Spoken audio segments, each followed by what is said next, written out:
சாதி பற்றும் பெருசாதி நட்பும் பறையர் பேரினம் ஒன்று கூடும் பறையர் வாழ்வுரிமை அரசியல் மாநாடு நாள் மே 18, 2025 ஞாயிற்றுக்கிழமை காலை 10 மணி முதல் 1 மணி வரை. இடம் அரசன் கார்டன் மகால், பெரம்பலூர் புதிய பேருந்து நிலையம் எதிரில், பெரம்பலூர். புரட்சி தமிழகம் பறையர் பேரவை மாநில தலைவர் ஏர்போர்ட் தா மூர்த்தி அழைக்கிறார்.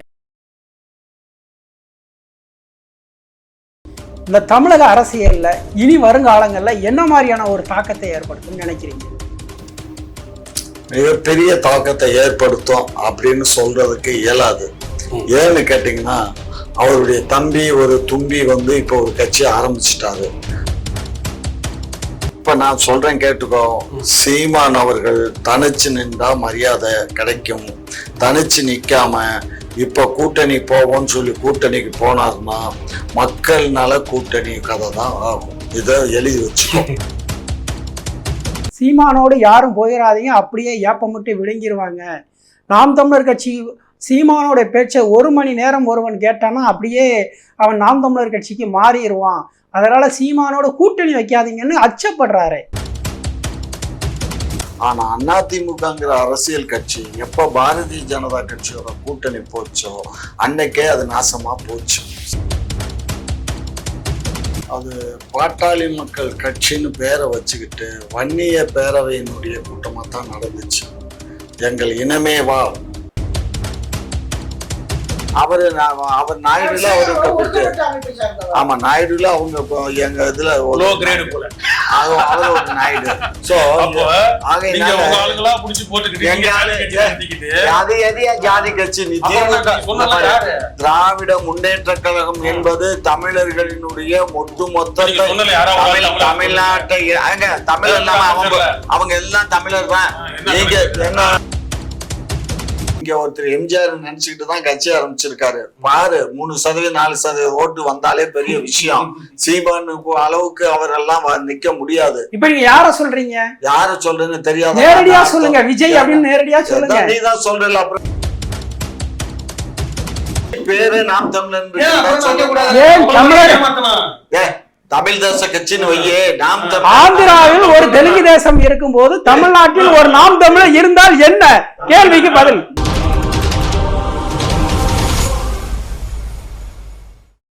சீமானோடைய இந்த வளர்ச்சி, அவருடைய இந்த பாய்ச்சல் இந்த தமிழக அரசியல்ல இனி வருங்காலங்கள்ல என்ன மாதிரியான ஒரு தாக்கத்தை ஏற்படுத்தும் நினைக்கிறீங்க?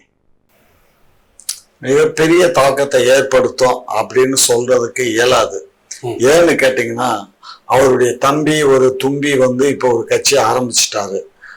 இவர்கிட்ட இருந்த தம்பிகளை இவரே வெளியில வேற கட்சிக்கு போகாதீங்கடா, தம்பி கட்சிக்கு போகக்கூடாதுன்னு வழி அனுப்பி வைக்கிறாரு. அப்படி இருக்கும்போது இந்த ரசிகர்கள் கூட்டம் பூரா போயிருப்பேன். மாப்பிள்ளைகிட்ட இருந்த ரசிகர்கள் பூரா எங்க போயிருப்பான்? விஜய்கிட்ட போயிருப்பான். அது ஒரு ரசிகர்கள் கூட்டம். அது நீ அவ்வளவுதான். மாப்பிள்ளை வந்து இனி எந்திரிச்சு வர்றதுங்கிறது வந்து கொஞ்சம் சிரமம்தான். இந்த மாதிரியான பிரச்சாரங்களை உங்களுடைய திமுகவும் உங்களுடைய திமுக ஊடகங்களும் தான் முன்னெடுக்குது. மற்றபடி யாருமே இதை பற்றி பேசுவதில்லை. ஒவ்வொரு முறை சொல்லும் போதும் அந்த நாம் தமிழர் கட்சி வளர்ச்சி அடைந்து கொண்டே போகுது. நீங்க சொல்லுகிற ஒவ்வொரு முறையும் சொல்லுகிற பொய்யெல்லாம் பொய்யாக்கி அவர் வந்து மேல வந்துகிட்டே தான் இருக்கிறாரு. நீங்க இதை எப்படி பாக்குறீங்க? பாருங்க, சென்ற தேர்தலில் உங்களுடைய ஊடகங்களில் ஒன்னா இருக்கிற இந்த ஆளுங்கட்சிக்கு சாதகமா இருக்கிற தினத்தந்தி ஊடகம் நாம் தமிழர் கட்சி என்கின்ற பேரையே போடாம 4% தான் அப்படின்னு போட்டிருந்தது. ஏற்கனவே 7% வாங்கியிருந்தவரை 4% தான் போடுறது. இந்த கலைஞர் தொலைக்காட்சியோ இந்த சன் தொலைக்காட்சியோ இதை பற்றி பேசினதே இல்லை, சீமானை பற்றி பேசினதே இல்லை. ஆனால் அவர் இதையெல்லாம் வென்று 8% அவர் கூடியிருக்கிறாரு. நீங்கள் தொடர்ந்து இந்த பொய் பிரச்சாரம் நாம் தமிழர் கட்சி சீமானை பற்றி எடுப்பதற்கான நோக்கம் என்ன? உங்கள் நோக்கம் வெல்லுமா? நாம் தமிழர் கட்சி யார்கிட்ட இருந்து வாங்கினாரு? அவர் ஒண்ணு விலை கொடுத்து வாங்குறீங்க. என்ன பேசுற? நாம் தமிழர் என்பது வந்து ஒரு குடும்பத்துக்கு சொந்தமானது கிடையாது. நாம் தமிழர் கட்சி என்பது யார்கிட்ட வாங்குறா? நீங்க சொல்லுங்க. நாம் தமிழர் கட்சிங்கிறது ஆதித்தனார் வச்சு நடத்திக்கிட்டு இருந்த கட்சி. அந்த கட்சிய அவருடைய பிள்ளைகிட்ட போய் நான் அந்த கட்சியை கொடுங்க, நான் அந்த கட்சியை வச்சு நடத்திக்கிறேன் அப்படின்னு சொன்னதுனால சரின்னு சொல்லி அவர் எல்லாத்தையும் கையெழுத்து போட்டு எல்லாத்தையும் இவருக்கு டிரான்ஸ்ஃபர் பண்ணி கொடுத்தாரு. அப்படி இருக்கும்போது அந்த நாம் தமிழர் கட்சி நாம் தமிழர் சீமானை அவர்களை பற்றி அந்த பத்திரிகை எப்படி தவறான செய்தியை பதிவிடும்? அது தினத்தந்தி அதான் நானும் கேட்கிறேன். அந்த தினத்தந்தி எப்படி ஏன் தவறாக பதிவு? இல்ல அது ஆளுங்கட்சிக்கு ஆதரவா பேசுவாங்க. தினமலர் வந்து பிராமணம் ஆரியம் எல்லாம் ஒண்ணு. ஆனா இவங்க விளம்பரம் கொடுத்தா அதிமுக வந்து அதிமுக விளம்பரம், அதுதான் அவங்க பிழைப்பு. அந்த வகையில் அப்ப தினத்தந்தியும் அப்படி செய்யுது. ஆமா ஆமா கண்ணா, ஆளுங்கட்சிக்கு ஆதரவா. இப்ப நான் சொல்றேன் கேட்டுக்கோ. சீமான் அவர்கள் தனிச்சு நின்றா மரியாதை கிடைக்கும். தனிச்சு நிக்காம இப்ப கூட்டணி போவோம்னு சொல்லி கூட்டணிக்கு போனார்னா மக்கள் நல கூட்டணி கதை தான் ஆகும். இத எழுதி வச்சுக்கோ. மக்கள் நல கூட்டணி அதிமுக சார்ந்த ஒரு பேச்சாளர் பேசுகிறார் மேடையில, சீமானோடு யாரும் போயிடாதீங்க, அப்படியே ஏப்பமிட்டு விழுங்கிருவாங்க. நாம் தமிழர் கட்சி சீமானோட பேச்சை 1 மணி நேரம் ஒருவன் கேட்டானா அப்படியே அவன் நாம் தமிழர் கட்சிக்கு மாறிடுவான். அதனால சீமானோட கூட்டணி வைக்காதீங்கன்னு அச்சப்படுறாரு. யாரு? ஒரு அதிமுகவின் பேச்சாளர் மேடையிலே பேசியிருக்காரு, பாருங்க கேளுங்க. இது அது நல்லது தானே. நான் என்ன சொல்றேன், தனிச்சு நிக்கட்டும். அப்படி ஒரு ஈர்ப்பு சக்தி எடப்பாடியிடம் இல்லை, அந்த ஈர்ப்பு சக்தி சீமானிடம் இருக்குதுன்னு சொல்லி அவர் வெளிப்படையாவே பேசுறாரு. கண்ணு, யார்கிட்ட இருந்தா யார் என்ன கண்ணு, என்னமோ சொன்ன மாதிரி ஒரு பழமொழி சொல்ல, என் பொண்டாட்டி எவனோட போனாலும் லெவைக்கு 10 பணங்கிற மாதிரி யாரோட யாரு போனா என்ன பழமொழியில எழுதி வச்சுக்கணும். சரியா? இந்த கூட்டணியை பொறுத்த மட்டும் கூட்டணி போறாரா இல்லையாங்கிறது அவருக்கு கூட தோணாது. எப்ப அவர் பேசுறாரோ அப்பதான் அவருக்கே தோணுதா நம்ம எடுத்துக்கணும். அதனால கூட்டணிக்கு போவாரா போக மாட்டாரு, என்னை பொறுத்த மட்டும் அவர் கூட்டணிக்கு போக மாட்டாருங்கிற நம்பிக்கை. தனிச்சு தான் நிற்பாரு. கண்டிப்பா தனிச்சு நின்று கண்டிப்பா இந்த 12.8% ஒரு 12% உயர்த்துவாருங்கிற நம்பிக்கை இருக்கு. ஐயா, ஒரே ஒரு கேள்வி, இறுதியாக ஒரு கேள்வி. எந்த சீமான் 10 ஆண்டு காலம் அதிமுக வெல்வதற்கு காரணமாக இருந்தாரோ அதே சீமான் அதிமுக அழிவதற்கும் காரணமாக இருக்க போறாரு. அதிமுக என்கின்ற ஒரு கட்சி இனி இருக்காது, நாம் தமிழர் கட்சி தான் இங்கே பிரதான எதிர்கட்சியா இருக்கும். திமுகவிற்கும் நாம் தமிழர் கட்சிக்கு தான் போட்டி நிலவும் அப்படின்னு ஒரு மூத்த பத்திரிகையாளர் இதை இன்றைக்கு அவருடைய கருத்தை தெரிவிச்சாரு. இது சரியா? கண்ணா, அவரு அரசியல் திறனாய்வாளர். சரியா? அவர் அளவுக்கு நான் அரசியல்ல மிகப்பெரிய ஜாம்பவான் இல்லை. ஆனா பட் அவர் எனக்கு ஜூனியர் தான், அது எனக்கு நல்லா தெரியும். அவரு ஏதோ வாய் புளிச்சதோ மாங்காய் புளிச்சதோன்னு பேசுறாரு. அதை நம்ம ஏன் கிரிட்டிசிசம் பண்ணணும்? அவருடைய கேட்கறத நம்ம ஏத்துப்போம். ஆனா அதிமுகங்கிற அரசியல் கட்சி எப்ப பாரதிய ஜனதா கட்சியோட கூட்டணி போச்சோ அன்னைக்கே அது நாசமா போச்சு. சரியா? அது நாசமா போன கட்சிக்கு இப்ப பாட்டாளி மக்களும் விஜய் கட்சி ரெண்டும் போய் நிமித்திர வாயிலே பார்க்க போறானுங்க. அது பேச்சுவார்த்தை இப்போ ஓடிக்கிட்டு இருக்கு. நேற்றுக்கு இதுக்கு முன்னாடி வேற ஒரு அமௌண்ட் பேசினாங்க. இப்போ நேற்றுக்கு மாநாட்டுக்கு அப்புறம் இன்னைக்கு காலையில எனக்கு கிடைச்ச செய்தி அது அப்படியே உள்டாவா டபுளா கேட்குறாங்களாம். ஸோ ஆகையினால இது அவங்களுக்கு ஆட்சி அமைக்கணும். சீட்டு கேட்குறாங்களா, பெட்டி கேட்குறாங்களா? சீட்டும் கேட்குறாங்க, பெட்டியும் கேட்குறாங்க. சரியா? ஆகையினால அது நம்மளால சொல்ல இயலாது கண்ணு. ஏன்னா எந்த நேரத்துல எந்த பாம்பு எந்த பொத்துக்குள்ள இருக்குன்னு நமக்கு தெரியாது. நம்ம இப்ப ஐயா சொல்ற மாதிரி அதிமுக வீழ்ந்துடுது, வாய்ப்பே இல்லை. ஏன்னா கருணாநிதி, இவங்க தாத்தா கருணாநிதி இருக்கிறப்பயே பாஜகவுக்கு 21 சீட்டு கொடுத்தாரு சட்டமன்றத்துல. அதுவும் போக எடப்பாடி இப்ப 20 சீட்டு கொடுத்தாரு. போன தேர்தலில் 2021 தேர்தலில் 20 சீட்டு கொடுத்தாரு, வீழ்ந்துட்டாரு. திமுகவுக்கும் அதிமுகவுக்கும் வெற்றி வித்தியாசம் பார்த்தீங்கன்னா ஒரு 2% 3% தான். அப்போ அவர் தொடர்ந்து முதலமைச்சராக இருந்திருக்கலாம். பாஜகவோட சேர்ந்து கெட்டு போனார்.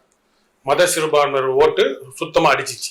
இப்போ அது தெரிந்தும் புரிந்தும் இயலாமையில் கையங்கலமாக களவாணித்தனம் பண்ணி மாட்டிக்கிட்டு குடும்பி மேலே ஆரியர்கிட்ட இருக்கிறதுனால வேற வழி இல்லாமல் மாட்டிக்கிட்டாரு. அதனால அதிமுக வீழ்ந்துரும், அது பிரச்சனை இல்லை. இவங்க ஜெயிக்கணும்னு நினைக்கிறாங்க. திமுக அந்த கூட்டணி எல்லாம் ஜெயிக்கணும்னு நினைக்கிறாங்க. இவங்களுக்கு முக்கால், இந்த 3 காலம் கொஞ்சம் பொய்க்காலா இருக்கு. அது மட்டும் உணர்ந்துட்டாங்க அப்படின்னா, ஒன்று யாருன்னா ஒடுக்கப்பட்ட மக்கள், திருமாவளவன் மூலமா தலித்திய மக்கள், இன்னொன்று கிறிஸ்தவ மக்கள், இஸ்லாமிய மக்கள். இந்த 3 பேரும் இழிச்ச வாயினா வச்சு இவங்க ஆட்சி அமைச்சிட்டு இருக்கிறாங்க. இந்த கூட்டணி கம்யூனிஸ்ட், வைகோ, திருமாவளவன் இவங்களாம் அப்புறம் தான். இந்த 3 முக்காலும் உணர்ந்துட்டாங்க. நம்மளுக்கு உண்மையாலே வேங்க வயல் பிரச்சனைக்கு ஒடுக்கப்பட்ட மக்களுக்கு திமுக எல்லாம் ஒன்றும் செய்யலை. இந்த 4 வருடத்துல ஒடுக்கப்பட்ட மக்களுக்கு பாலியல் வன்கொடுமையிலிருந்து எல்லா பிரச்சனையும் நடந்திருக்கு. எந்த ஒரு தீர்வும் காணலை. இவங்க ஸ்டாலின் ஐயா குடும்பத்துல சேகர் பாபு பொண்ணுக்கு கொடுத்த முக்கியத்துவத்தை இதுல கொடுக்கல. ஒரு குற்ற நீதியை கண்டுபிடிக்கிறதுக்கு கொடுக்கல. கிறிஸ்தவர்கள் மத சிறுபான்மை நடத்தும் பள்ளி கல்லூரி நிறுவனங்களுக்கு உரிமைகளை வந்து பறிக்கப்பட்டிருக்கு. இது வரைக்கும் பாஜக ஆட்சியில கூட அப்படி பண்ணதில்லை.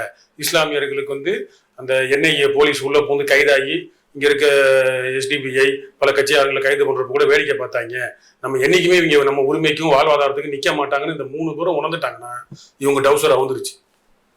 அவ்வளவுதான். அதிமுக அங்க ஃபைல் க்ளோஸ். அப்புறம் தான் தமிழன்னு ஒரு இணை எழுச்சி வரும்.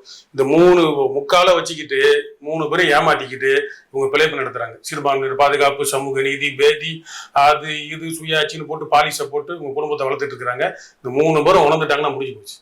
பாட்டாளி மக்கள் கட்சி மாமல்லபுரத்தில் மிகப்பெரிய ஒரு கூட்டத்தை கூட்டியிருக்கிறாங்க.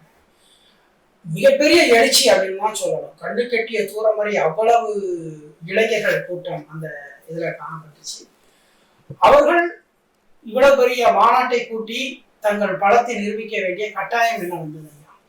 அது பாட்டாளி மக்கள் கட்சின்னு பேரை வச்சுக்கிட்டு வன்னிய பேரவையினுடைய கூட்டமா தான் நடந்துச்சு. எங்கள் இனமே வா, வன்னிய இனமே வா. ஒரு சாதி எப்படி ஒரு இனமாக அது கேட்கணும். அவங்க தானே பேசுறாங்க. அவங்க வந்து என்ன சொல்றாங்க, நம்ம ஜாதி நம்ம எல்லாம் வந்து ஓட்டு போட்டோம்னா நம்ம தான் ஆட்சிக்கு, நம்ம தான் முதலமைச்சர், நம்ம ஜாதிகாரவங்க எல்லாம் அதை மாதிரி பண்ண மாட்டேங்கிறீங்க, பல அரசியல் கட்சியில போய் அங்கம் வைக்கிறீங்க, அதனால தான் நம்ம தோல்வியை தழுவுறோம், இனி இந்த இதுலையாவது நீங்க எல்லாரும் சரியா இருங்க, நம்ம இனத்துக்கு நம்ம இதுக்கு நீங்க வாக்களிங்க அப்படின்னு பேசுறாரு. அன்புமணி பேசுறாரு, லைவ் நியூஸ் கேட்டேன் நான். ஸோ ஆகையினால அது கூட்டம் இல்லைன்னு நம்ம இருக்க இயலாது. நல்ல கூட்டம் வந்தது. 12 ஆண்டுகளுக்கு பின்னாடி இப்போ ஒரு கூட்டம் கூட்டியிருக்காங்க. அதுல கூட பாருங்க, தன்னுடைய நிலைப்பாடை தானன்னு சொல்ல முடியல. அவர் குரு, காடு வெட்டி குரு மாதிரி, நானும் குருவை மாதிரி நானும் பாடுபடுவேன், குரு மாதிரி பாடுபடுவேன்னு மூச்சுக்கு 300 ரூபாய் குருவை இழுக்கிறாரு. அதே காடு வெட்டி குரு சாக கிடக்கும் போது முக்காத்துட்டு கொடுக்கலன்னு சொல்லி, ஆஸ்பத்திரி செலவு கொடுக்கலன்னு சொல்லி அவன் பையனும் அவன் பொண்ணும் கழுவி ஊத்துனாங்க எல்லா சேனல்லையும். அதனால நாங்க வந்து தனிச்சு நிக்கிறோம்னு அவங்க தேர்தலில் தனிச்சு நின்றாங்க. தனியா ஒரு அமைப்பும் கண்டு இருக்காங்க. அப்ப காடு வெட்டி குருன்னு சொல்றது இதெல்லாம் ஒரு வேஷம் இல்லையா? அது அப்பாவும் பிள்ளைக்கும் அது வந்து கை வந்த கலை. அவங்க பெரிய நாடக கம்பெனி இவங்க குடும்பம், அதனால அதே மாதிரி குடும்பம். ஏங்க எங்க குடும்பம் என்ன உங்க குடும்பம் என்ன, யாரா இருந்தாலும் தப்பு தான் அரசியல்ல. இங்க பாருங்க, காடு வெட்டி குரு வந்து எனக்கும் அவருக்கும் பயங்கர ஃபைட் நடக்கும். நான் கட்சி நடத்திட்டு இருக்கும் போது நான் ஒரு தேர்தல் அறிக்கை கொடுத்தது, நான் ஒரு பேப்பர்ல அறிக்கை விட்டா அவரு ஒரு பேப்பர்ல அறிக்கை விடுவாரு. எங்களுக்குள்ள அறிக்கை முதல் இருந்தது. ஆனாலும் அவர் அந்த சமுதாயத்துக்காக பாடுபட்டார், நான் என் சமுதாயத்துக்காக பாடுபட்டோம். 2 பேரும் சிந்திச்சு அவர் சமுதாயத்தை காப்பாற்ற பாக்குறேன், நான் என் சமுதாயத்தை பாக்குறோம். நாங்க 2 பேரும் விட்டு கொடுத்து போயிட்டோம். புரியுதா? ஆகையினால இப்ப அவங்க சமுதாயம் வந்து வன்னியரின மக்கள் மட்டும் அவங்களோட இருக்காங்கன்னு அதையும் சொல்ல இயலாது. ஏன்னு கேட்டீங்கன்னா எல்லா அரசியல் கட்சியிலயும் அங்க வைக்கிறாங்க.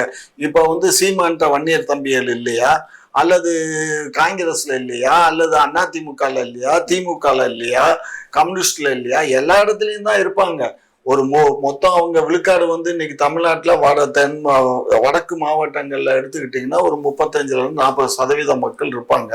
அந்த 40% மக்கள்ல 20% தான் இவங்களுக்கு இருப்பாங்க, 20% தனி வெவ்வேறு கட்சிகள் இருப்பாங்க. அதனால இந்த 20% ஓட்டை வச்சு இவங்க வெற்றி பெற முடியாது.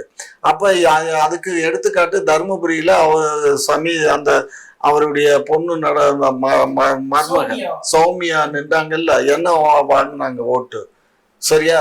ஆகையினால அந்த வெற்றி வாய்ப்புக்கு அது ஆகாது. ஏன்னு கேட்டீங்கன்னா இவங்க இவ்வளவுக்கும் கூட்டணியில தானே நின்றாங்க. கூட்டணியில நின்றுமே வெற்றி பெற இயலல, அது முடியாது தங்கம். அதாவது என்னன்னா, ஜாதி இனிமே வந்து இங்க தமிழ்நாட்டுல வராது. நான் அதனாலதான் நான் கட்சியை கலைச்சு திமுகல இணைச்சிட்டேன். என்ன காரணம்னா, நம்ம வந்து வருஷம் பூரா உழைச்சு சம்பாரிச்சு கோடியான ரூபாய்களை காலி பண்ணிட்டு தான் உக்காந்துட்டு இருக்கோமே தவிர, இன்றைக்கு எந்த ஒரு ஜாதிய அரசியல் கட்சி வென்றதாக சரித்திரம் கிடையாது.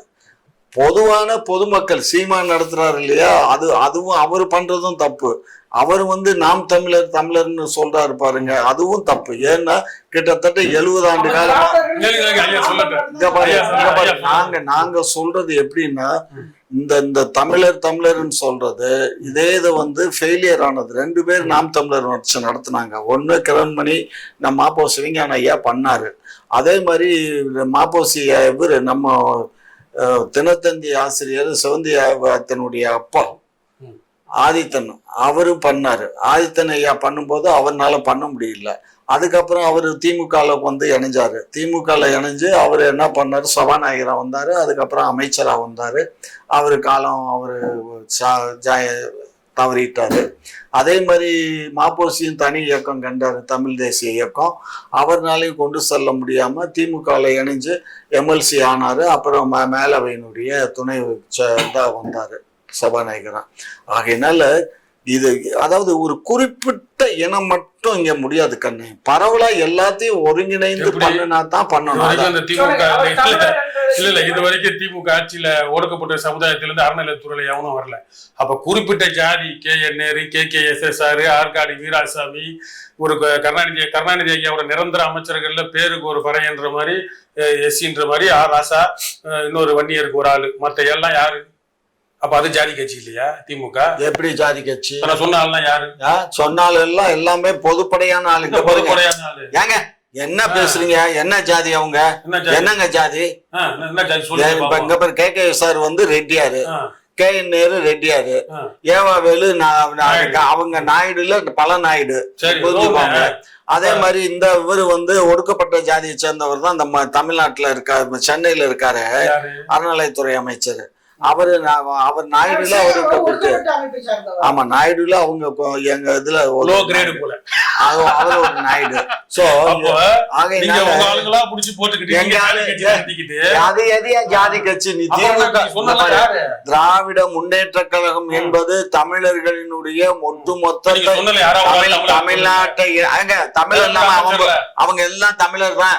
நீங்க என்ன அவங்க எல்லாம் தமிழ்நாட்டுல தானுங்க பிறந்து வளர்ந்து வாழ்ந்துட்டு இருக்காங்க. தமிழ்நாட்டுல பிறந்து வாழ்க்கை பூர்வீக தமிழ்நாடு. சும்மா இருமையா, தாய்மொழி என்ன தாய்மொழி? இந்த நாட்டுல பிறந்து வளர்ந்து பல்லாண்டு காலமா வாழ்ந்துகிட்டு இருக்கவனை காட்டிலும் நீங்க நான் தமிழர்னா நீங்க நாம் தமிழருக்கு என்ன அத்தாட்சி வச்சிருக்கீங்க? உங்களுக்கு என்ன அத்தாட்சி? அதேதான் நான் எங்களுக்கு அத்தாட்சி இல்ல, உங்களுக்கு அத்தாட்சி இல்ல. இந்த மொழிக்கு ஏன் உண்மையா இருக்க மாட்டேங்கிறீங்க? வீட்டுல ஒரு மொழி பேசுறோம், நீங்க வந்து வீட்டுல பாத்தீங்களா?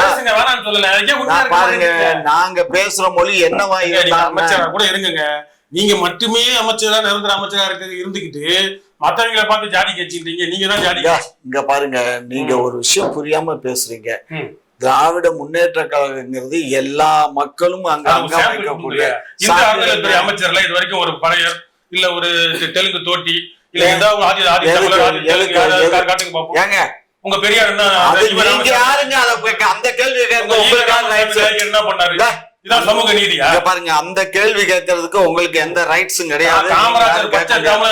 ஒடுக்கப்பட்ட சமுதாயம் அமைச்சர்ல இருந்தாங்க. பாருங்க, எந்த ஒரு முக்கிய அமைச்சரும் இந்த வேலையெல்லாம் இந்த அவசாரித்தனமான வேலையெல்லாம் என்கிட்ட வச்சுக்காதீங்க. என்கிட்ட பேசுனா அரசியல் பேசுங்க. அரசியல் தான் பேசுறோம். என்ன அரசியல் பேசுறீங்க? திராவிட முன்னேற்ற கழகம் எல்லா இனத்துக்கும் எல்லா மதத்துக்கும் சொல்லுங்களேன். என்ன சாமி எல்லாம் தான் இருக்கான். எங்க 33 அமைச்சர்கள்ல ஒவ்வொரு ஜாதிக்கு ஒரு அமைச்சர் கொடுத்திருக்கு. இதுல என்ன பெருசா 7-8 போகுது? நாயுடு மட்டும் 7-8 போகுது? ஏங்க அவங்க ஸ்ட்ரென்த் என்னங்க? என்ன ஸ்ட்ரென்த்? இங்க பாருங்க, பறையற காட்டிலும் ஸ்ட்ரென்த் அதிகமா? இங்க பாருங்க, பறையர் ஸ்ட்ரென்த்துக்கும் ஒட்டுமொத்த இந்த தமிழ்நாட்டுல வாழக்கூடிய அந்த மக்களுக்கும் நிறைய ஸ்ட்ரென்த் இருக்குங்க. நீங்க நினைக்கிற மாதிரி இல்லங்க. தமிழுக்கு ஈக்குவலா இருக்குதுங்க அந்த இனம், புரிஞ்சுக்கோங்க.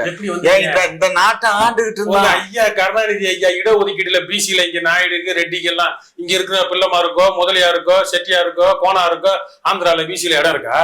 இங்க எல்லா கோட்டாலையும் ஆளை நிரப்புனாங்க. வந்து வாழ்ந்துங்க, வேணாம்னு சொல்லல.